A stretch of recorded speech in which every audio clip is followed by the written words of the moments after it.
Herkes 14 fevralı ürəklərlə, şokoladlarla, qırmızı güllərlə doldu. Ama bütün dünya bugünü biraz başka zürə tanıyır. Çünkü 14 fevral beynəlxalq kitap bağışlama günüdür. Sevgi sadece birine seni sevirəm demək deyil. Sevgi bir uşağın qabağına həyatında ilk kitabı qoymaqdır. Sevgi qapısı bağlı olan gələcəyə bir açar verməkdir. Məsələn deyək bir gül verirsən adama ama sabaha kadar solur. Ama bir kitap 10 illərlə, 100 illərlə yaşayır. Veya bir şokolad 5 dəqiqəlik bir dadı var. Ama kitaptan çıxan bir cümlə bəzən bir insanın taleyini dəyişə bilir. Biz 1000 illik söz mədəniyyətinə sahib olan bir xalqıq.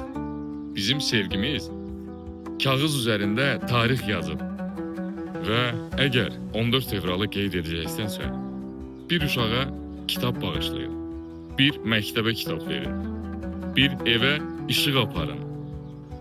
Çünkü əsl sevgi ürək şəkilli bir oyuncaq deyil. Əsl sevgi savaddır. Əsl sevgi gələcəkdir. Əsl sevgi milləti düşünən beyindir.